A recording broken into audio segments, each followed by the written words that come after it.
Halo semua, ini Devi. Sudah lama ya kita nggak ketemu di YouTube channel saya. Nah, mulai hari ini saya berniat, bertekad untuk mengupdate, continuously update YouTube channel saya. Jadi kalau teman-teman ingin mengikuti uh, pikiran-pikiran, ide-ide yang saya kemukakan, silahkan subscribe ke YouTube channel saya ini.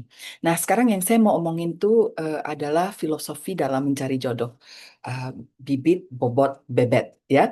Nah, menurut teman-teman gimana? Apakah ini sesuatu yang masih relevan sekarang atau sudah tidak relevan lagi? Nah, kalau kita omongin soal bibit, ini kan berarti keluarga, ya, keluarga di belakang. Jadi maksudnya garis keturunan.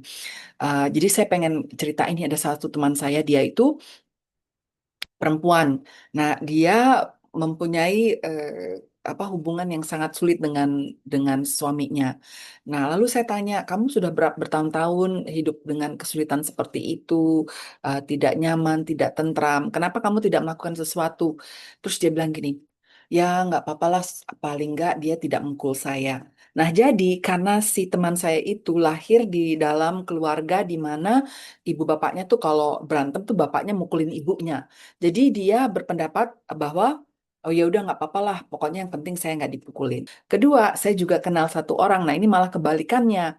Jadi dia bilang sama suaminya, kamu kok kalau ribut jangan seperti itulah gitu. Kenapa sih kamu seperti itu? Misalnya kan, karena yang laki-lakinya tuh kalau ribut itu amat sangat agresif gitu. Nah yang laki-lakinya bilang gini, kan tapi yang penting saya nggak pernah mukul kamu gitu. Jadi dia dari keluarga yang orang tuanya suka mukul ibunya, jadi kalau dia marah dengan banting-banting piring apa ngomongin yang nggak enak, buat dia itu masih nggak apa-apa karena paling nggak dia tidak memukul isi istrinya. Nah, jadi dari situ kita melihat walaupun tidak sepenuhnya, tidak semuanya. Jadi kalau misalnya dari keluarga itu kita bisa lihat bahwa bagaimana si anak ini mempunyai standar. Lalu kalau kita ngomongin bobot, bobot itu kan misalnya pendidikan, latar belakang, pendidikan, pekerjaan dan segala keahlian dan segala macam. Statistik menunjukkan bahwa financial keluarga itu menjadi salah satu alasan perceraian. Bukan hanya di Indonesia, tetapi banyak di negara lain. Financial difficulties. Jadi, eh, kalau saya sarankan kita harus sadar dengan diri kita sendiri. Kita itu maunya eh, masa depan kita itu hidupnya seperti apa. Kalau kita nggak keberatan bekerja, eh, memberi untuk menyumbang untuk keluarga, ya kan? Jadi kita bisalah mencari suami itu yang maksudnya yang ada kemauan bekerja. Jadi walaupun dia tidak berada di atas, tetapi dengan usaha kita berdua sehingga apa yang kita inginkan bisa tercapai. Nah, tetapi ada juga perempuan yang apa tuh namanya yang dia tuh pengennya jadi ibu rumah tangga, ngurusin anak, ngurusin ngurusin suami. Nah, kalau misalnya kita punya kesadaran beginilah kehidupan yang kita mau, nah jadi kita juga bisa membuat informed decision intinya. Jadi oh ya kalau saya sama orang ini misalnya pendidikannya segini, ininya segini, mungkin jadi saya nggak bisa untuk tinggal di rumah. Jadi mungkin saya harus menambah penghasilan keluarga dengan cara lain. Nah, yang kedua bebet-bebet itu katanya nih ya, saya bukan orang Jawa nih. Bebet itu adalah lingkungan sekitar, pertemanan intinya.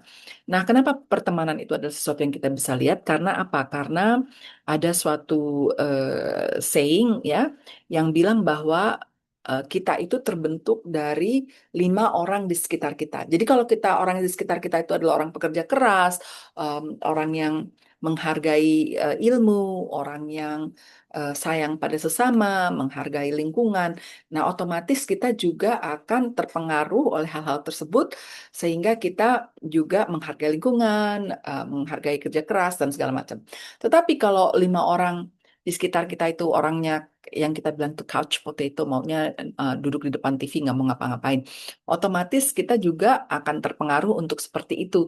Karena biasanya kan kita membandingkan, ah dia aja gitu nggak apa-apa, kamu kok sibuk sendiri sih gitu misalnya. Nah jadi Kalau menurut saya bibit bobot bebek itu sesuatu yang kita bisa lihat sebagai bahan pertimbangan. Nah, kalau Anda siap, misalnya udah tahu, oh ya dia ini seperti gini kemungkinan besarnya, walaupun ini bukan harga mati, tetapi Anda sudah ada bayangan sehingga kalau Anda berniat untuk ya udahlah saya mau melanjutkan ke pernikahan, paling nggak kita sudah ada bayangan dan kita sudah siap kalau ada sesuatu terjadi di tengah jalan. Gitu saja dari saya. Sampai ketemu di video berikutnya. Salam. Bye.